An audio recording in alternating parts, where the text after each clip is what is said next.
요한복음 4장 1절에서 14절 147면에 있습니다.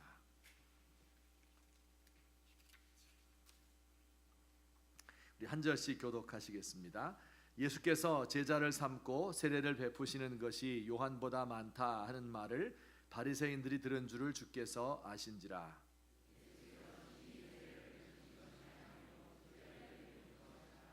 유대를 떠나사 다시 갈릴리로 가실새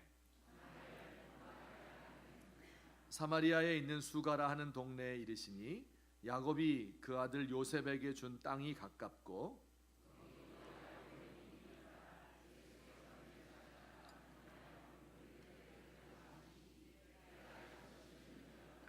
사마리아 여자 한 사람이 물을 기르러 왔음에 예수께서 물을 좀 달라 하시니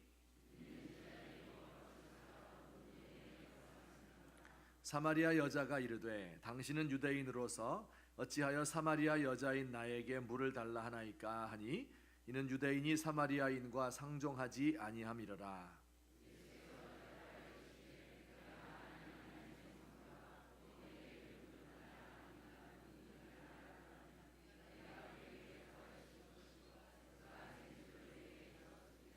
여자가 이르되 주여 물 기를 그릇도 없고 이 우물은 깊은데 어디서 당신이 그 생수를 얻겠사옵나이까.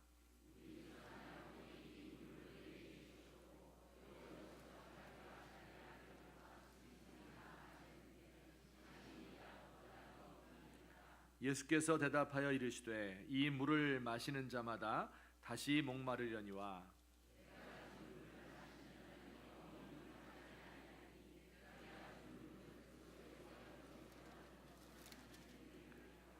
아멘. 오늘 성경 말씀은 예수님께서 한 여인을 만나서 대화하는 장면을 기록하고 있습니다. 예수님께서 유대 지방에서 갈릴리로 가는데 졸고 있었던 분 깨시라고 방송실에서 유대 지방에서 갈릴리로 가시는데 사마리아를 통과해서 가야 되었습니다. 지명이 여러 개 나와서 헷갈리죠. 제가 지도를 보고 설명을 드리도록 하겠습니다. 이 밑에 남쪽에 있는 지역이 예루살렘을 중심으로 한 유대 지역이고요. 저 북쪽이 갈릴리 호수를 중심으로 한 갈릴리 지역이고요. 그리고 이 중간에 있는 땅이 사마리아라고 하는 땅입니다. 자, 이 밑에가 뭐라고요? 유대. 저 북쪽은 갈릴리. 이 중간은 사마리아. 자, 이 지도에서 보는 것처럼 유대에서부터 갈릴리로 가기 위해서는 사마리아 지역을 통과해야 되지요. 그런데 많은 사람들은 그 당시의 사람들은요, 요단강을 건너서 저 북쪽으로 올라갔다가 다시 요단강을 건너는 이런 그 먼 길을 돌아서 가는 길을 택했어요. 이 A 코스가 이렇게 쉬운데 이거 사흘길 걸리는데요. 이렇게 가면 일주일이나 걸리는 긴 길입니다. 그런데 사람들이 이 직접 가지 않고 먼 길을 돌아서 간 데는 이유가 있었습니다. 이 가운데 있는 사마리아라고 하는 지역이 적대적인 지역이었기 때문에 그렇습니다. 원래는 이들이 다 한 나라였었는데요. 예수님 때로부터 약 1000년 전에 북이스라엘과 남유대로 나뉘어지면서 그때부터 이들의 역사가 이제 달라지게 되었죠. 북이스라엘이 망한 후에 그곳에 다른 이민족이 이민을 와서 혼혈족이 되어버렸습니다. 게다가 종교도 하나님을 믿는 순수한 종교를 잃어버리고 이단적인 종교를 가지게 된 것이지요. 그래서 이 둘 사이에 늘 적대적인 관계가 있어서요. 예수님 때로부터 약 150년 전에는 유대인들이 사마리아에 가서 그 사마리아에 있는 성전을 다 더럽히고 허물어버린 그런 일이 있었어요. 복수를 해야지요. 그래서 이번에는 사마리아 사람들이 예루살렘 성전에 와서 6월절 날 큰 명절에 제사를 드려야 하는데 무덤에 가서 뼈를 다 파다가 성전에다 갖다 뿌렸습니다. 부정해져서 예배를 드리지 못하는 이런 초유의 사태가 벌어지기도 했습니다. 다른 사람들은 그래서 다 돌아서 갔는데 예수님만은 돌아서 가지 않고 사마리아로 직접 통과해서 가기로 결정하셨습니다. 예수님의 일행이 하루 종일 걸어서 사마리아 수가라 하는 동네에 도착을 했습니다. 그곳에는 전통적으로 야곱의 우물이라고 불리우는 한 우물이 있었습니다.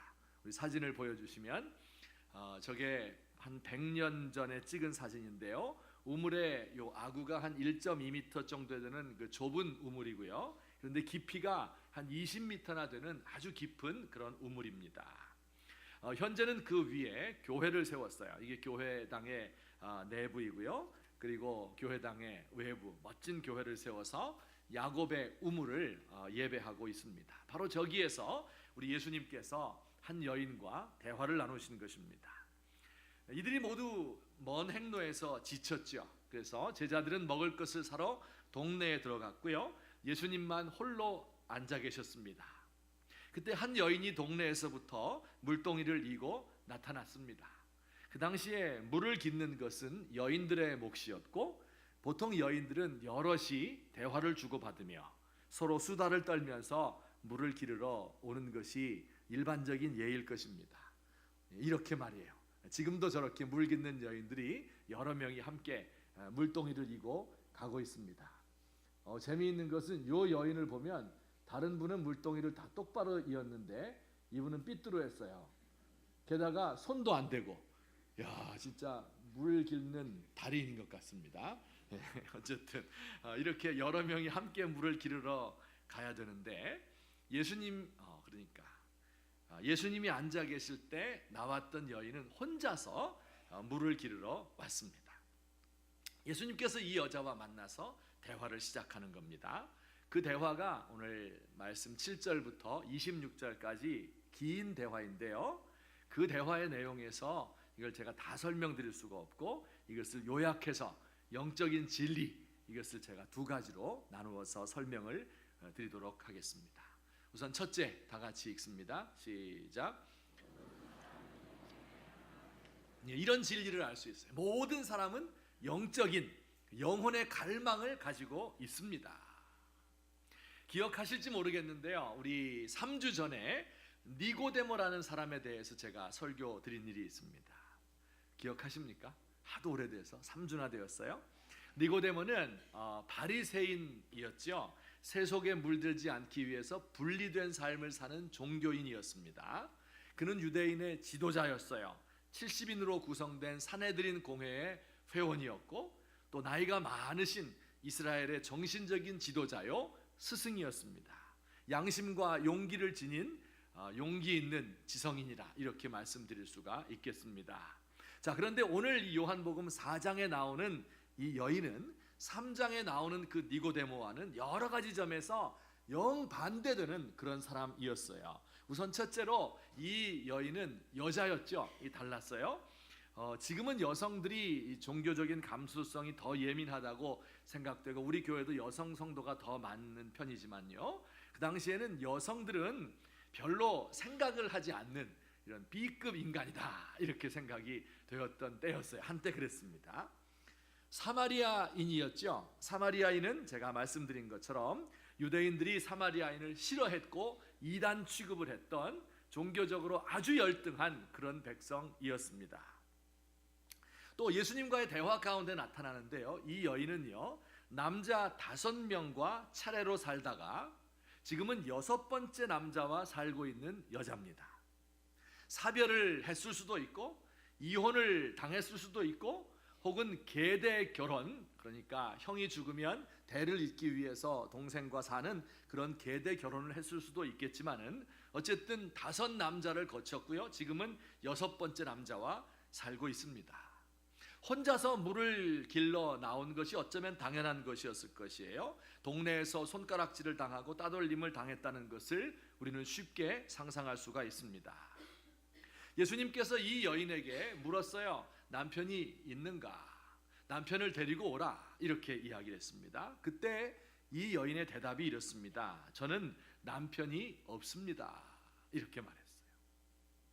제가 생각해 보니 남편 5을 두었다는 그 사실보다 우리를 더 슬프게 만드는 것은 6번째 남편이 있음에도 불구하고 나는 남편이 없습니다. 이렇게 대답한 게 더 가슴 아픈 일인 것 같아요.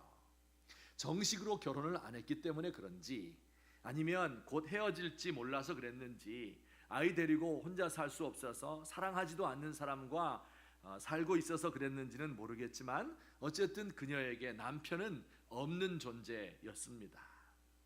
참으로 불행한 인생이었겠습니다. 그의 마음은 상처가 너무나 많이 났고요. 아물지도 않은 곳에 또 상처가 나고 또 덧나서 이제는 더 이상 감각이 없어진 상태로 살아가고 있습니다. 삶의 의미도 없고 소망도 없이 그저 먹고 살아야 하니까 물을 길어야 하고, 또 집에 돌아가서 밥 끓여 먹고 남자와 살을 섞고 아이를 키우고 사는 것뿐입니다. 아마 처음에 한두 번 불행을 당했을 때는 하나님을 원망도 했겠죠. 아니, 신이 존재하신다면 어째서 나에게만 이런 고통을 주십니까? 그런데 이렇게 불행이 거듭되다 보면, 먹고 살 일이 또 급하고 바쁘다 보면 종교에 대해서, 신에 대해서 생각할 겨를도 없을 것 같습니다. 야, 그거 다 먹고 살 만한 사람들이 가지는 생각이지. 자, 여러분, 이렇게 한번 제가 질문을 드려볼게요. 니고데모가, 3장에 나오는 그 니고데모가 더 예수 믿기 어려울 것 같습니까? 아니면 이 여인이 예수 믿기 더 어려울 것 같습니까? 모든 것을 다 갖추었기 때문에 예수 믿을 필요를 못 느끼는 니고데모와 같은 사람이 예수 믿기 더 힘들까요? 아니면 사는 것이 너무 바쁘고 고달파서 신에 대해서 생각할 여유도 없는 이 이름 없는 여인과 같은 사람이 예수 믿기 더 힘들 것 같습니까? 누가 힘들 것 같아요? 놀라운 것은요, 이 두 사람 다 영생에 대해서, 구원에 대해서 관심을 많이 가지고 있었다는 데 있습니다. 여러분, 니고데모 어땠어요? 모든 것을 다 갖추고 있었죠. 도덕적으로 흠결이 없죠. 존경받는 사람이죠. 그러면서도 자신이 일생 동안 추구해왔던 그것이 진정한 만족을 주지 못한다 하는 것을 알고 영적인 거듭남을 생각하며 밤에 예수님을 찾아왔습니다. 기억하시죠? 또 이 여인은 어땠습니까? 이 비천하고 무지하고 도덕적으로 문제가 많은 불행한 여인도 예수님을 만나서 그와 함께 대화를 하는데요, 대화 가운데 이런 내용이 나옵니다. 우리 19절과 20절인데 우리 다 같이 한번 읽어보시도록 하겠습니다. 우리 다 같이 읽습니다. 시작.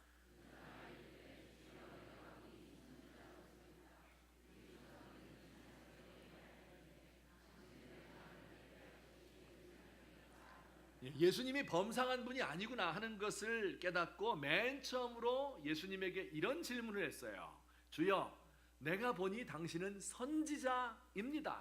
무슨 뜻이에요? 과거에 우리 조상들이 말하기를 앞으로 선지자가 오게 될 텐데, 메시아가 오게 될 텐데 그가 모든 문제를 해결해 줄 거야 라고 하는 것이 어렴풋이 생각이 난 것이겠죠. 이런 질문을 했어요. 우리 조상들은 이 산에서 예배했는데, 사마리아 성전에서 예배해야 됐는데 당신들은 예루살렘에서 예배해야 된다고 합니다. 어디서 예배해야 되겠습니까? 어디서 예배하면 좋을까요?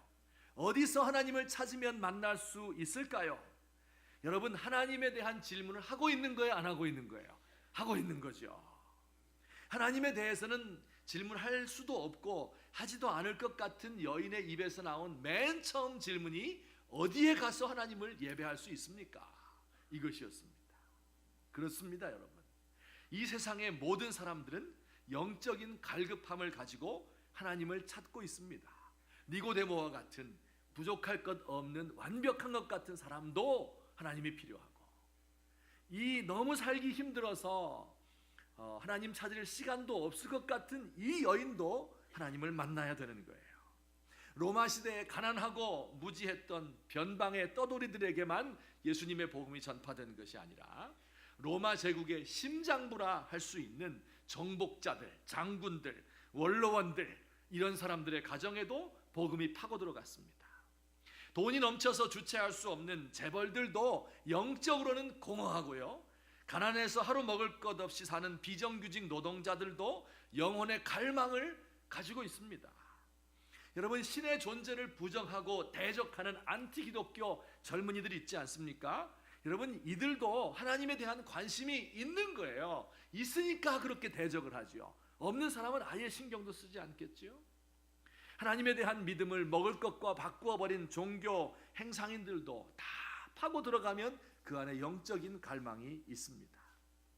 여러분, 요즘 TV 보니까 성매매 권리를 보장해 달라고 생계형 성매매 여성들이 시위하고 있어요. 이들에게도 갈망이 있어요. 돈과 권력과 여자를 마음대로 주무르는 권력의 핵심부에 있는 사람들도 영적으로 공허합니다. 가진 것을 잃지 않으려고 노력하는 보수주의자들도, 세상을 바꾸어 보려고 노력하는 진보주의자들도 그 영혼이 텅 비어 있습니다. 이어폰을 끼고 정신없이 락뮤직을 듣는 중학생들도, 연세가 많이 들어서 완고한 할아버지도 그 마음에 갈급함이 있어요. 종교를 인간이 만들어낸 창조물이라고 가르치는 대학 교수들도 나이 50이 넘어가면 더 큰 세계가 있다는 것을 알게 됩니다. 내가 가르치고 있는 것이 지극히 적은 일부에 불과하다는 것을 깨닫게 됩니다. 아무것도 모르는 일자무식 할머니도 하늘에 치성을 드리게 됩니다. 여러분, 제가 만난 사람 중에서 예수 믿기 참 어렵겠다 하는 분을 한 사람 들라고 하면 제가 고등학교 3학년 때 담임 선생님을 들 수 있겠습니다. 이분은 역사 선생님이었는데요, 아주 지식이 많은 지성인이었어요. 그 옛날에는 역사 공부할 때 그 막 외우잖아요. 연도 외우고 뭐 책 이름 외우고 사람 이름 외우고 이러는 게 다잖아요. 근데 이분은 그렇지 않았어요. 한국 역사, 세계 역사를 한 줄로 쫙 꿰고 있었습니다. 역사를 많이 아는 사람들은요, 예수 믿기 힘들어요. 왜냐하면 기독교라고 하는 게 역사적으로 일어났던 많은 종교들 가운데 하나잖아요. 게다가 기독교가 역사 속에서 이 저질렀던 잘못들도 많잖아요. 죄악들이 많거든요. 이런 걸 다 잘 아는 분이기 때문에 참 예수 믿기 힘들어요. 이분은 어쨌든 학생들로부터 대단히 많은 존경을 받고 있는 분이었습니다. 늘 담배를 피는, 줄담배를 피는 분이었어요. 제가 목사 된다는 것을 알고 그걸 못내 아쉬워하던 그런 분이었습니다. 어쨌든 저는 그분 밑에서 3학년 때 지냈고요, 졸업을 했어요. 그리고 헤어졌습니다. 그리고 나중에 한참 후에 소식을 들으니까 이분이 미국으로 이민을 가셨다 하는 이야기를 들었어요. 근데 몇 해 전에 이제 고등학교 졸업 30주년을 맞아서 큰 동창회가 열렸습니다. 시내에 이제 큰 홀을 빌려서 거기서 이제 헤어졌던 동기들 다 모이고 은사님들 다 모시고 거기서 이제 동창회 하는 겁니다. 고등학교 3학년 까까머리 아이들이 이제 중년이 되었고, 선생님들은 모두 은퇴하시고 연세가 많이 들었고요. 그리고 돌아가신 분도 한 분 계셨어요. 우리 담임 선생님이었던 그 선생님 미국 사시니까 우리가 돈 좀 엑스트라로 모아가지고 비행기표를 사서 이제 사모님과 함께 오시라고 보내드렸습니다. 동창회장에서 이제 만나서 반갑게 인사를 나누었어요.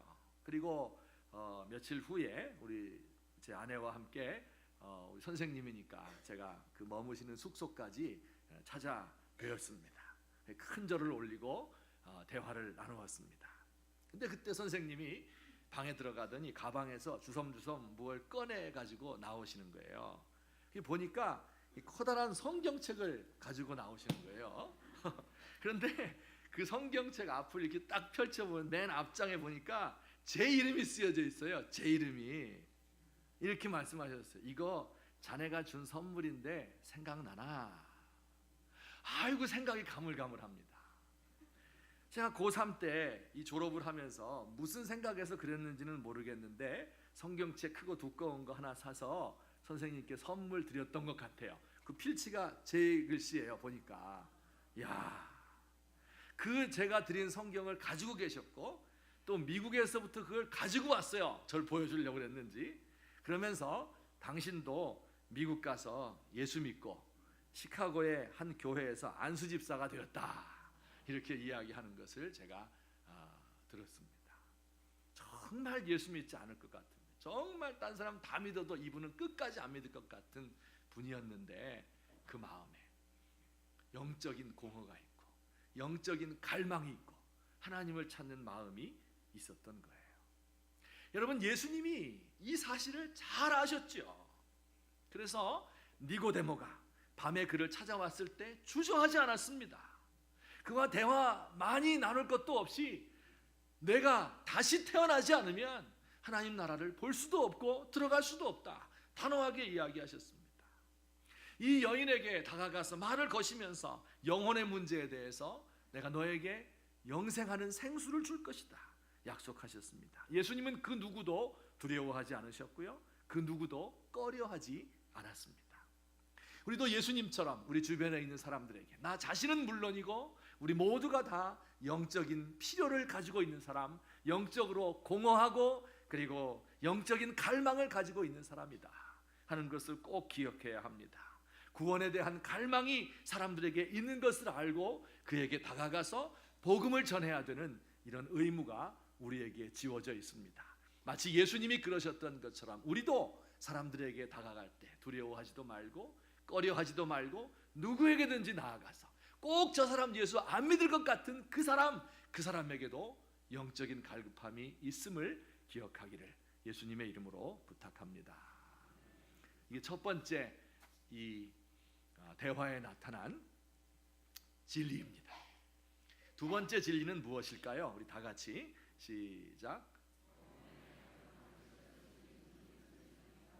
그렇습니다.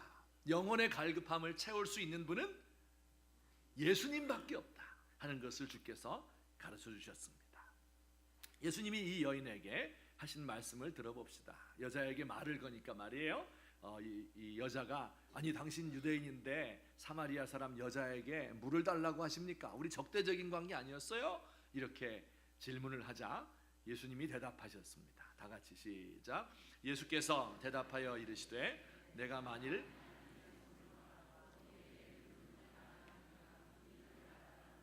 내가 그에게 구하였을 것이요 그가 생수를 내게 주었으리라. 아멘. 10절 말씀입니다.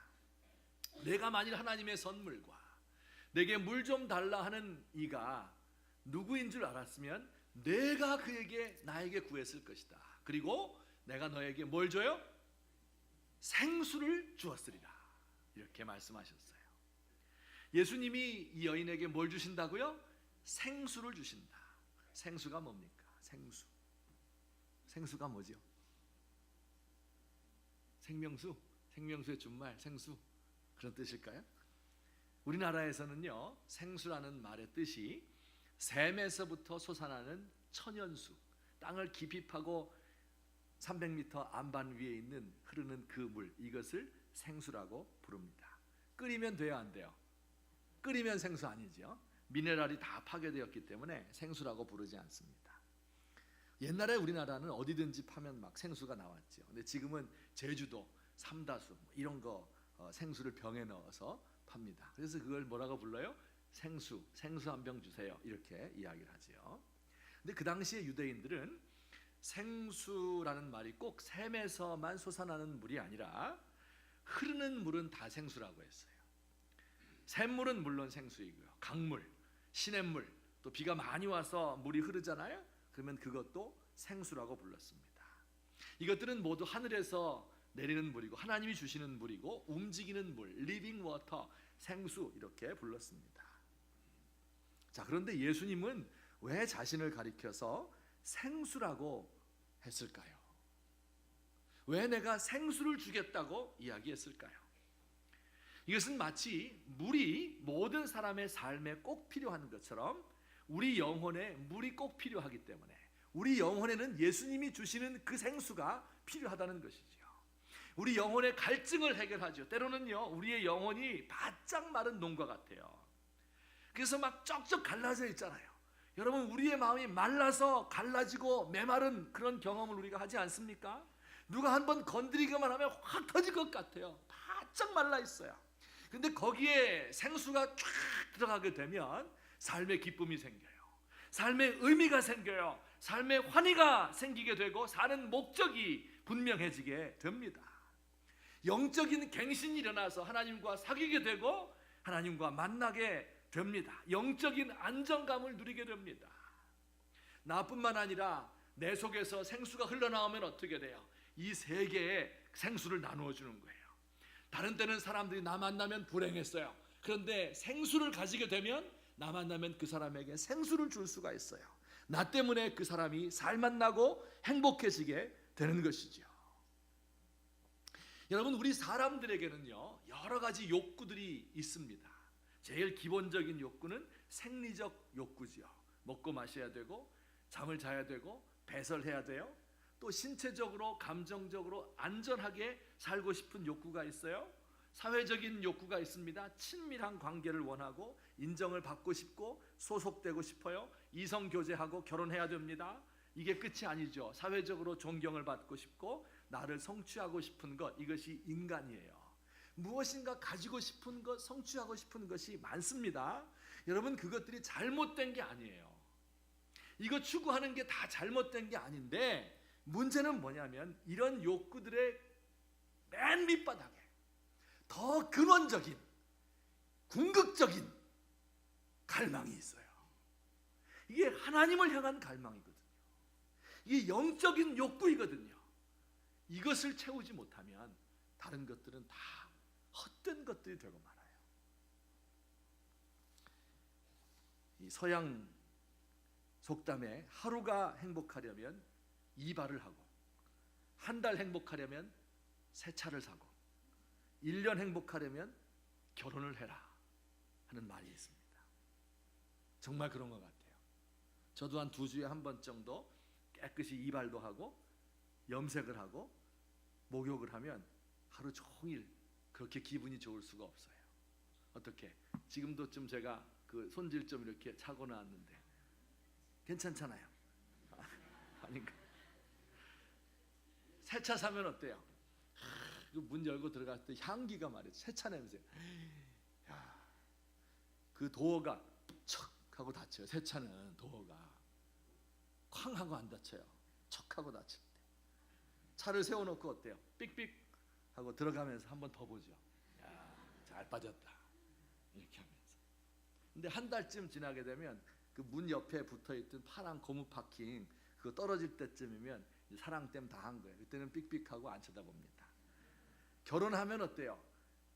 말 잘해야 되는데 하여튼 1년 허니문 기간 요거 인생 중 가장 행복한 때인데요. 그 시절이 지나고 나면 어때요? 하여튼 우리는 더 행복한데 딴 집은 안 그런가 봐요. 하여튼 보통 서양에서는 1년 간다 그렇게 이야기를 합니다. 그러면 이발도 해야 되고 새 차도 사야 되고 결혼도 해야 되고 자기 성취도 해야 되고 다 해야 됩니다. 근데 그 모든 것들보다 궁극적인 게 있어요. 그게 예수 믿는 거예요. 그게 하나님과의 관계에서 만족을 얻는 거예요. 영적인 만족을 얻는 거예요. 여러분, 생수의 반대말이 뭔지 알아요? 죽은 물이에요. 죽은 물. 연못이나 수조에 가두어 놓은 죽은 물이에요. 이 세상이 우리에게 줄 수 있는 것은 죽은 물입니다. 참 만족을 주지 못해요. 때로는 몸이 막 가렵잖아요. 근데 여기가 가려운가 해서 긁어보면 여기가 아니고 여긴가 긁어보면 이게 아닐 때 있지 않습니까? 어떤 때는 무언가 먹고 싶은데 그게 뭔지가 생각이 안 나는 거예요. 아무리 생각해봐도 이것도 아니고 저것도 아닌데 그럼 뭐지? 그럴 때가 있잖아요. 우리 욕구가 그런 거예요. 이걸 다 채우는 거예요. 내가 생리적인 욕구를 채우면 다 될 것 같죠? 돈 있으면 다 될 것 같죠? 천만의 말씀이에요. 친밀감 있으면 다 될 것 같죠? 아닙니다. 사회적으로 인정받으면 다 될 것 같아요? 아닙니다. 여러분, 이 생수의 반대말은요 바닷물도 돼요. 짠물입니다. 이 세상의 욕망을 추구하는 것은 바닷물을 마시는 것 같아요. 분명히 마실 때는 그때는 갈증이 해소돼요. 그런데 금방 갈증이 더 심해집니다.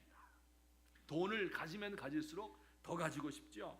여러분, 수천억 대 수조 되는 재벌들 가진 사람이요, 신문 보니까 이 주식을 상장해서 또 수백억 수천억을 하루아침에 벌었대요. 야, 그런데도 그게 만족이 안 되나 봐요.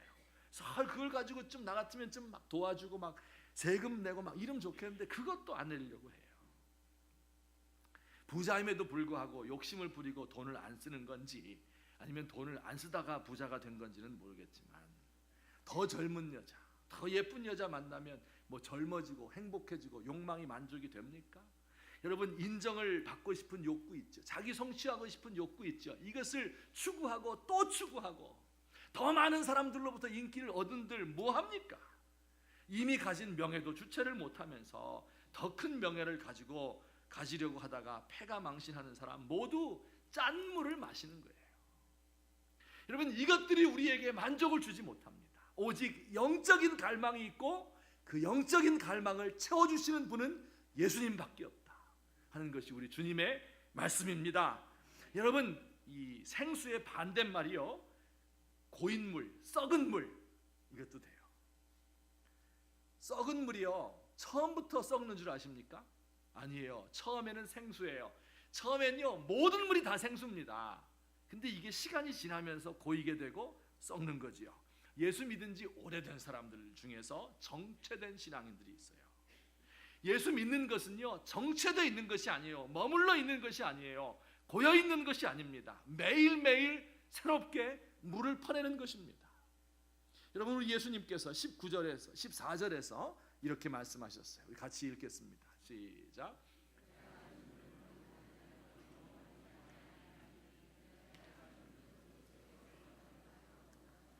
내가 주는 물을 먹는 자는 영원히 목마르지 않을 것인데 내가 주는 물은 그 속에서 영생하도록, 영생에 이르도록 솟아나는 샘물이 되리라. 아멘. 이게 솟아난다는 말이 중요한 말이에요. 이것은 짐승이 막 뛰어오르는 것, 사슴, 양 이런 것들이, 염소 이런 것들이 막 뛰잖아요. 그런 약동하는 것을 의미하는 단어예요. 샘물이 막 콸콸 솟아오르는 겁니다. 여러분, 예수님이 주시는 샘물은 어떤 샘물이에요? 영생하도록 그 속에서, 우리의 속에서 솟아나는, 날마다 새롭게 솟아나는, 약동하는 생명의 샘인 것을 믿습니다. 요한복음 7장 37절과 38절, 누구든지 목마르거든 내게로 와서 마시라. 나를 믿는 자는 성경의 이름과 같이 그 배에서 뭐가요? 생수의 강이 흘러나오게 될 것이다. 여러분, 샘물이 흘러서 이제 나중엔 강이 된단 말이에요. 이 강물이 죽은 강들을 살리는 거예요. 죽은 바다, 사해바다로 들어가게 되면 그 사해바다가 살아나게 되고 거기에 물고기가 뛰놀게 되는 거예요.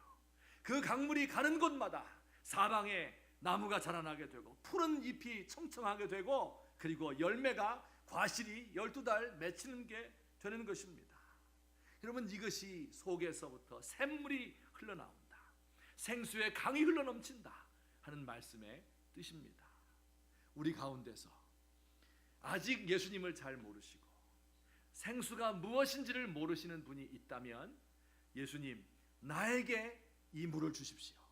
이 여자가 이야기했던 것처럼 주여, 그런 물을 내게도 주십시오. 이렇게 간구해야 될 것입니다. 우리 가운데 예수 믿은 지가 오래되었는데 처음에는 생수였어요. 그런데 그것이 고여있고 썩은 물이 되어서 이제는 더 이상 생수가 아니고 먹지 못할 그런 물이 되어버린 타락한 종교인들이 계시다면, 습관적으로 예수 믿는 사람들이 계시다면, 한편으로는 예수를 믿으면서 또 한편으로 세속적인 삶을 사는 죄악 가운데 있는 분들이 계시다면, 오늘 우리 하나님 앞에 나와서 내 속에서부터 영생하도록 솟아나는 샘물을 주시겠다고 하신 그분께서, 나를 믿는 자는 생수의 강이 흘러나오겠다고 하신 그분께서 우리에게 이런 생수의 샘물을 오늘도 허락해 주시옵소서. 간구하시는 저와 여러분 되기를 예수님의 이름으로 축원합니다. 결론적으로 말씀을 맺겠습니다. 예수님을 만나는 것이 영적인 갈망을 해결하는 유일한 비결이다. 예수님만이 우리에게 생수를 주신다. 이것이 믿어집니까? 왜 그렇습니까? 우리 성경 한 구절 더 보겠습니다. 요한복음 19장 28절에 보면 우리 한번 따라서 합시다. 내가 목마르다. 누가 한 말일까요? 예수님이 한 말씀이에요. 참 이상하죠. 아까 예수님이 뭐라고 했어요? 내가 주는 물을 먹는 자는, 마시는 자는 영원히 목마르지 아니할 것이다. 내가 주는 물은 그 속에서 영생하도록 솟아나는 샘물이 될 것이다. 이렇게 얘기를 했는데 정작 주겠다고 하신 예수님은 어때요? 목이 말라 죽는 거예요. 또 한 구절 19장 34절 보니까 또 읽습니다. 그중 한 군인이 창으로 옆구리를 찌르니 곧 피와 물이 나오더라. 여러분, 이것이 무엇을 말씀하고 있는 것 같습니까? 예수님께서 십자가 위에서 우리를 위해서 자신의 피와 더불어 자신의 물을 다 주신 거예요. 그래서 군인이 창으로 예수님의 옆구리를 확 찌르니까 옆구리 뚫린 그 구멍에서 예수님의 배에서부터 물이 나오기 시작했어요. 그 물이 강이 되는 겁니다. 그래서 그 물이 우리에게까지 온 거예요. 여러분, 예수님이 십자가에서 죽으신 그때 흘리신 그 물이 우리의 속에 들어와서 정작 예수님은 내가 목말라 죽습니다 하며 돌아가신 그 물이 우리 가운데로 들어와서 우리를 살리는 겁니다. 그래서 예수님을 가리켜서 생수의 근원이다 이렇게 말씀하는 겁니다. 이 세상에 어떤 신이 자기를 죽여서 자기의 속에서 물을 내어서 사람들을 마시는 그런 신이 어디에 있습니까? 전부 자기가 영화를 얻으려고 하지요. 우리 하나님만은, 우리 예수님만은 이 땅에 오셔서 자신이 가지고 있던 그 모든 물을 다 흘려보내서 그래서 우리로 하여금 그 물을 마시게 하셨습니다. 우리는 그 물을 마시고 우리 안에서 생수가 솟아나고 우리 안에서 생명의 강이 흘러넘쳐서 다른 사람들을 먹이는 예수님의 대리인들이 되게 되는 것입니다. 이 예수님을 한번 만나게 되면 이 여인이 예수님을 만나니까 참된 만족과 행복을 얻었어요. 그의 마음이 큰 갈증으로 시달리고 있었지만은 이제는 물동이를 버려두고 동네 가운데 들어가서 내가 메시아를 만났습니다. 나의 과거를 다 알고 계신 그분입니다. 나도 내 마음을 그에게 다 털어놓고 시원함을 얻었습니다. 이렇게 전도할 수 있었습니다. 예수님의 사랑에 감격하고 눈물 흘리시고 예수님의 위로 때문에 그 모든 상처가 치유함을 받고 예수님의 지혜로운 말씀 때문에 내 어두웠던 길이 환하게 밝혀지고 예수님의 능력을 힘입어서 살아갈 수 있는 용기가 생기는, 그래서 내 속에서 생수의 강이 흘러넘치시는 저와 여러분 되시기를 예수님의 이름으로 축원합니다. 아멘. 우리 같이 한번 기도드리겠습니다. 오늘 이 시간 기도할 때 아직 그 생수를 모르시는 분은 어떻게 기도하라고요? 주여, 그런 물을 내게 주옵소서. 주여, 그런 물을 내게 주옵소서. 이렇게 기도합시다. 과거에 그 물을 받긴 받았는데 참 만족과 행복을 얻긴 얻었었는데 지금은 고여 있어요. 썩었어요. 이런 인생을 사는 분이 있다면 다시 한번 하나님 앞에 주여, 나를 불쌍히 여겨 주옵소서. 약속하신 것처럼 영생하도록 솟아나는 샘물, 나를 시원하게 만들고 나를 깨끗하게 만들고 내 모든 영적인 갈증들을 치유해 주시는 그 샘물을 허락해 주십시오.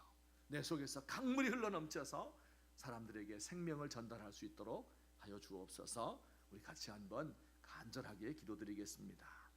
사랑의 하나님 아버지, 주님의 은혜 진심으로 감사드립니다. 아버지여, 내게도 이런 물을 주셔서 다시 물 기르러 오지 않게 하옵소서. 간곡히 원하였던 이 사마리아 수가성의 여인처럼 아버지여, 오늘 이 시간도 주님 앞에 간곡히 원합니다. 내게도 이런 물을 주셔서 다시는 물 기르러 오지 않도록 하여 주옵소서. 하나님, 주님이 주시는 물을 먹는 자마다, 마시는 자마다 영원히 목마르지 아니하리니 내가 주는 물은 그 속에서 영생하도록 솟아나는 샘물이 될 것이라 약속해 주셨습니다. 하나님, 날마다 내 속에서 솟아나셔서 아버지여, 나를 시원하게 하시고 나를 깨끗하게 하시고 하나님, 내 안에 모든 영적인 갈증들을 다 제거하며 이 땅의 것들을 추구하며 살지 않도록, 이 땅의 것에 만족하며 살지 않도록, 세상 것을 바라며 살지 않도록 하나님 저를 도와주시옵소서. 우리 성도들을 주께서 붙드시고 예수님의 몸에서부터 나오는 그 물 때문에 예수님은 정작 목말라서 죽었는데 아버지여, 예수님의 창으로 몸을 창으로 찌르니 그 배에서 피와 물이 흘러나온 것처럼 그 물이 우리의 생명을 살리고 우리의 영혼을 그 갈급함을 채워주시는 것을 믿게 하여 주시옵소서. 예수님 만나고 그 예수님 안에서 참된 행복을 얻을 수 있도록 주여 인도해 주시옵소서. 성령님 내 마음속에 살아계셔서 끊임없이 솟아나는 샘물이 되게 하여 주옵소서. 아버지, 우리 교회의 복을 더해 주시고 이 강단에서 흘러나오는 그 넘치는 물을 통하여서 사람들이 구원을 얻고 변화를 받을 수 있도록 주님 함께 하시고 도와주시옵소서. 감사합니다. 주여, 우리 교회와 함께 하시고 우리 모든 주의 백성들을 주여 도와주시옵소서. 사랑의 하나님 아버지, 고맙습니다. 주여, 그런 물을 내게 주십시오. 간구하였던 수가성의 이름 없는 여인처럼 우리도 주님의 그 생수를 간구합니다. 이미 우리에게 주셨지만 더 이상 솟아나지 못하고 고여있고 썩어버린 이와 같은 물이면 주여, 우리를 불쌍히 여기시고 다시 한번 우리 속에 우리 주님 몸에서부터 흘러나오는 그 물과 그 피가 우리를 깨끗하게 하고 우리를 살아있게 만드는 것을 깨달아 알 수 있도록 주여 도와주옵소서. 예수님의 이름으로 기도하옵나이다. 아멘. 우리 이 시간 함께 찬송할 때 우리 오늘 요한복음 4장을 모티브로 만든 노래가 있습니다. 우물가의 여인처럼 난 구했네 헛되고 헛된 것들을. 그때 주님 하신 말씀, 내 세매와 생수를 마셔라. 귀한 찬송입니다. 함께 부르시겠습니다.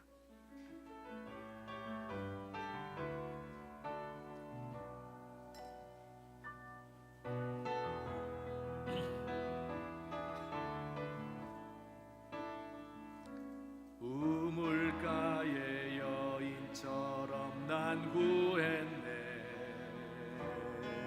헛되고 헛된 것들을. 그때 주님 하신 말씀, 내 세매와 생수를 마셔라. 오 주님 채우소서.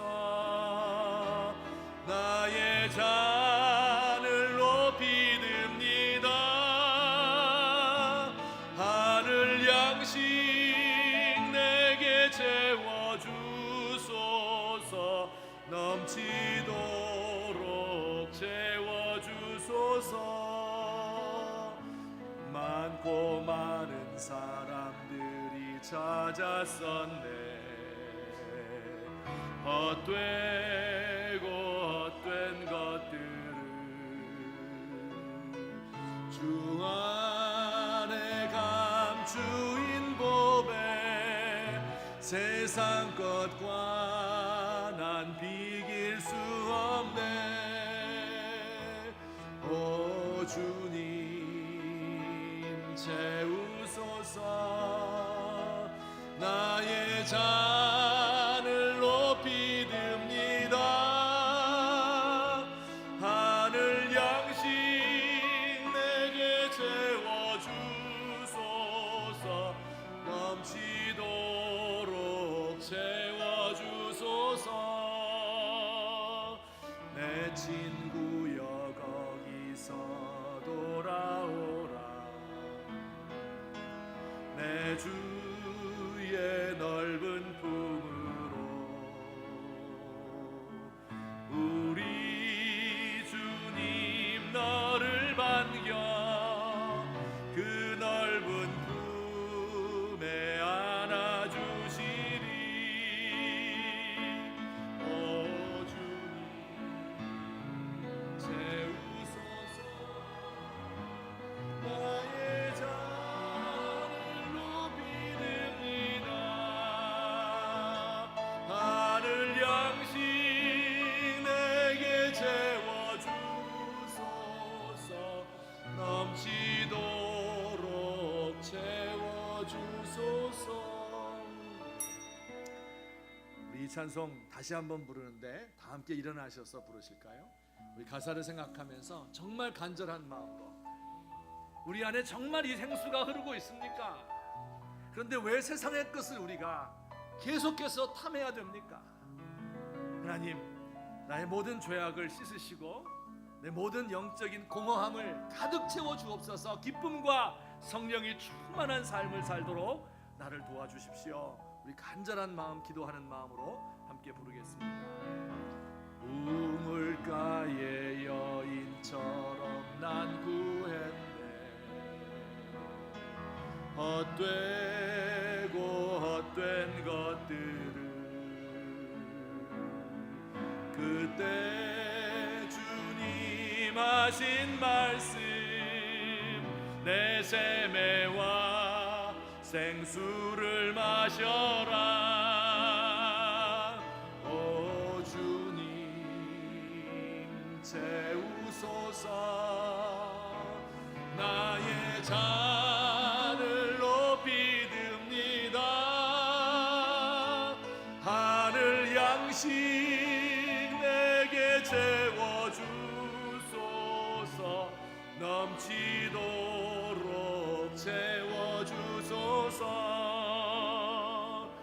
많고 많은 사람들이 찾았었네. 헛되고 헛된 것들을, 헛되고 헛된 것들을 주 안에 감추인 보배, 세상 것과 난 비길 수 없네. 오 주님 채우소서. 나의 잔을 높이 듭니다. 하늘 양식 내게 채워주소서. 넘치도록 채워주소서. 내 친구여 거기서 돌아오라. 내 주님 넓은 품으로 우리 주님 너를 반겨 그 넓은 품에 안아주시리. 다 함께 두 손을 높이 들고 주님 채우소서. 나의 잔을 높이 듭니다. 하늘 양식 내게 채워주소서. 넘치도록 채워주소서. 오 주님 채우소서. 오 주님 채우소서. 나의 잔을 높이 듭니다. 하늘 양식 내게 채워주소서.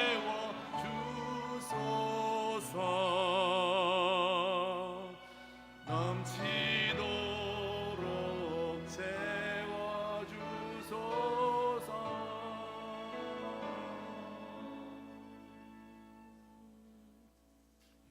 사랑의 하나님, 오늘도 주님 앞에 우리의 몸과 마음과 시간과 우리의 물질을 들여서 하나님을 경배하는 주님의 사랑하는 백성들, 우리 주님께서 귀하게 여기시고 하늘의 보고를 여시고 하늘의 모든 신령한 은혜와 이 땅의 기름진 복을 가득하게 채워주시옵기를 간절히 소원합니다. 오 하나님 아버지여, 오늘 이 시간도 우리의 마음에 큰 상처가 있고 하나님 우리의 육신이 너무 연약하여서 하나님 앞에 서 있을 기력도 부족하고 하나님 이 세상 사는 것이 너무 힘들어서 내일을 기약할 수 없어서 하나님 앞에서 한숨과 탄식으로 우리의 밤을 지새우는 사랑하는 성도들이 있습니다. 하나님 불쌍히 여기시고 찾아가시며 그들의 모든 메마른 심령 가운데 성령의 단비를 부어주시고 흐르는 생수를 그 가운데 넘치게 하여 주옵시고 예수님의 몸에서부터 나오는 그 모든 물이 그 가운데 강물이 되어서 흘러넘칠 수 있도록 주여 우리 가운데 은총을 더하여 주시옵소서. 하나님 아버지, 참으로 먼저 자식을 보내고 그 마음에 큰 슬픔을 가지고 이 푸르른 4월에도 젖은 눈으로 하늘을 제대로 바라보지 못하는 부모들의 심정을 주님께서 아실 줄로 압니다. 주여 그들의 마음을 위로하시고 우리 민족의 모든 이 아픔과 모든 고통을 치유해 주시옵소서. 하나님, 이것은 인간의 힘으로 될 수가 없고 하늘의 위로로만 가능할 줄로 아오니 주여 함께 하시고 도와주시옵소서. 우리 한 주간 사는 동안도 우리 성령의 능력을 힘입어 살 수 있게 하시고, 예수님 만나며 예수님이 우리에게 날마다 공급해 주시는 날마다 솟아나는 샘물을 맛보며 살아갈 수 있는 귀한 종들 되도록 하나님 도와주시옵소서. 예수님의 이름으로 기도합니다. 아멘. 오늘 축도는 어저께 목사 안수를 받으신 전인숙 목사님께서 축도해 주시겠습니다.